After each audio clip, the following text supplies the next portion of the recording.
Good morning, New Millennium Academy. Happy Thursday. Today, I'm going to start off the day with being able to start exposing you to our Thoughtful Thursdays. Now, I am super happy and super excited because today I get a very special guest, and you see her next to me. I think she's on this side. You see her next to me. This is my mom, and not only is she my mom, but she was a counselor at an elementary school for over 25 years now. And she was not just a regular counselor. She was the most incredible person who changed lives. And she was also awarded Counselor of the Year in the state, the entire state of South Dakota. I was such a proud daughter, and I learned who I should be as a teacher and the impact that I can make from her. And so today I'm excited that she gets to share a little bit of her knowledge and her heart with you. So Mom, today share some of that with these students. Let them know, what does it mean to be a thoughtful person, and how can they do that over distance learning? Well, good morning, Rhinos, and good morning, daughter. It's good to be with you. Nice to be Um, with you, Mom. yeah, over Zoom, which is Yep. which is all of you are having to learn, not anything I ever had to experience in my 25 years. So I know it comes with many challenges, and I know that you're figuring a lot of it out as you go. I listened to my daughter talk about having to do that as a teacher. So I know as a student, it comes with some challenges too. And especially when you're at home every day, trying to not only learn and be a student, but also be a member of your household and to be a thoughtful person in your household. So there's not really a lot of magic involved to it, but I'd like to go over some common sense kinds of ways to go ahead and start um, figuring out what works for you and your personality and in your home to continue to be able to be a more purposeful, thoughtful person there to keep things running smoothly and to keep things going on track. So I want to remind you that some of what you're going to hear is just common sense stuff, but we just sometimes don't step back and realize the impact it can have when we do it with frequency. And one of the ways is just giving compliments, but not just hoping it happens, but intentionally making it happen by planning maybe at the beginning of your day, who around me needs a compliment today? Around me needs that little extra boost that would help them have a more successful day and reflect on who I am trying to be as a person. So I again, know when I get a compliment, my heart starts to smile a little bit. And I know when I give my students a compliment, I see these big grins come on their face, and all of a sudden, everything just turns around. So it's magical what kind words and a simple compliment can do for somebody's day. yeah, it's a simple thing, but it has huge impact on people. And it's something, again, we need to be thinking about, who can I do this? Who needs to receive one now? Or how many people can I do that to? And that's the kind of thinking that leads you into being able to give those compliments out with more frequency. Another idea is just to, if saying it verbally is not as comfortable for you, sometimes uh, it's more comfortable to just write a note. Write a note when you have a moment and leave it for that person to read. I promise you one thing, they won't read it just once. They'll read it over and over. And that's where the impact comes from. Being able to not only hear those words in their head, but to see them. And that's the quickest way to get it into their heart, and they'll embody it, and it'll be way more impactful.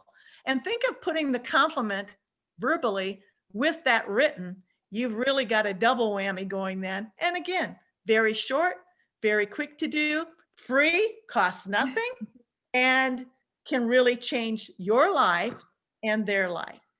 And I know over the years, I've received some of the most powerful messages from students who I've taught in the past, students that I've just worked with throughout the school building.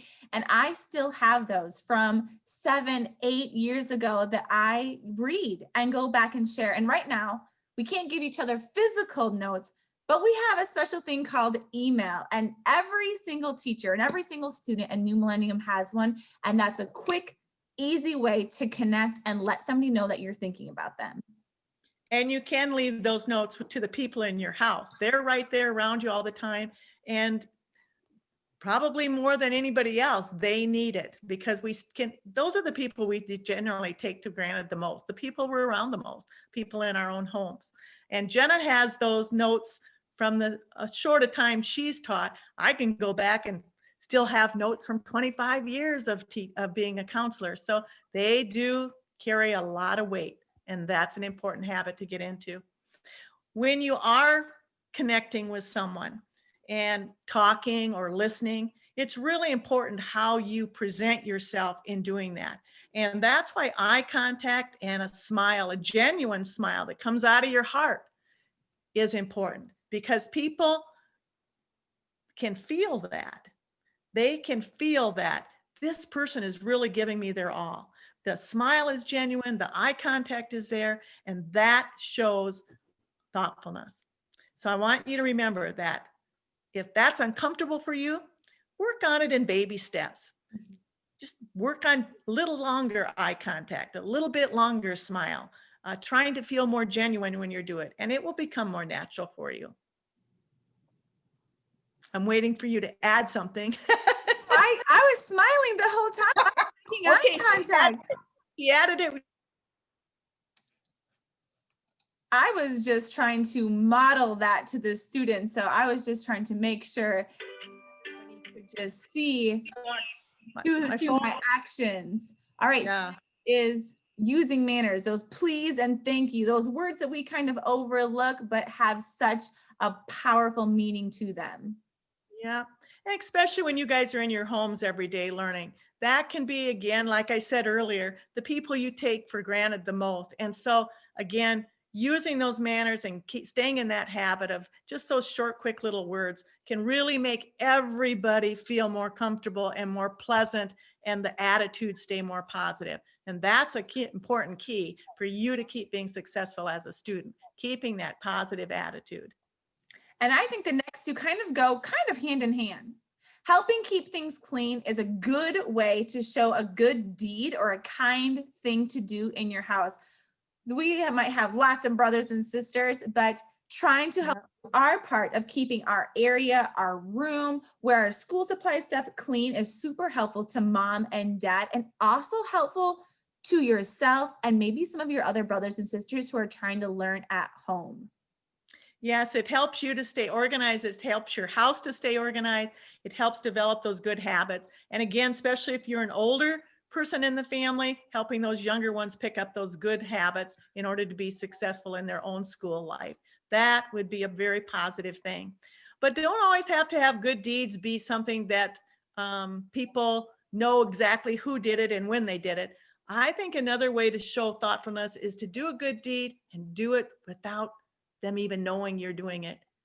I would call that doing it anonymously. They're not aware of who did it, but it got done.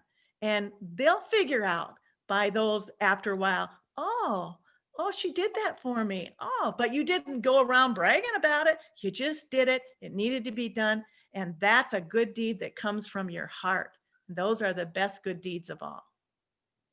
All right, the last one, and something that I know every teacher right now would appreciate, and that's of giving your full attention. And that's like that whole body listening. I talk with that with my first graders as, are your eyes watching? Are your ears listening? Are you using your mouth appropriate? So is it quiet when it needs to be quiet? Are you talking when you need to be answering questions? What are your hands doing? Are they touching everything? Are they in the camera?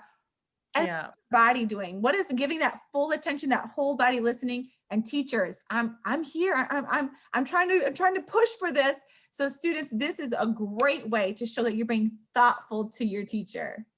But it's also a great way to show respect to those elders or your parents, your grandparents, your family members in your knowing that you're giving them your full attention, as well as your teachers. And when you're on Zoom, all your other classmates, showing them that you're willing to take your turn to give them your full attention, to be fully attentive to what they have to know. That means, what they're saying is important. And that's being a thoughtful person. Yeah. So these seem easy though, Mom. Like, I don't get it. Like these seem things like some kids do I see a lot of, but what's the key to it? Like, how can we make sure that we are really achieving that thoughtfulness? Well, I'm going to, again, just remind you, I don't think anything is magical in life. I think it all takes to be very, very purposeful, to be very intentional. And the goal is to, be planning about it. Who is that person I'm going to compliment today? What am I going to do for that anonymous good deed today? It's the words in your brain that you're telling yourself. The thoughtfulness that you have comes from there. So to be purposeful, thinking about it, to be intentional about thinking about it. When am I going to do it? How am I going to do it? That's when it becomes your way of achieving thoughtfulness. And I'm telling you this, if you are a purposeful person, if you are an intentional person, it will become a habit. And habits make everything easier. So it won't seem like so much work. It might feel a little bit like that in the beginning, but look what you're getting out of it. You're getting a successful habit for life. You will be successful not only as a student, but as a family member, as a worker in our society. It will be a lifelong achievement for you that you can carry with you in all aspects of your life. So Rhinos, I'm wishing you the best. I know it's a challenging year. I'm hoping that you are going to be as thoughtful as you can be. Start out with that in able to get through it and be a wonderful year, even if it's a different one. Bye, Rhinos. Thanks, Mom. Oh, Rhinos, you have no idea how much I just loved being able to do this with my mom. And now it's your turn. It's your turn to go be as thoughtful as you possibly can. Not just today, not just tomorrow, but every day. Being purposeful, being intentional, and then forming it into a habit that you include into your daily life. Just know we love you. We're proud of you, and we are here right alongside of you. So let's go ahead and make it happen. Change the world with being as thoughtful as you can. You got this.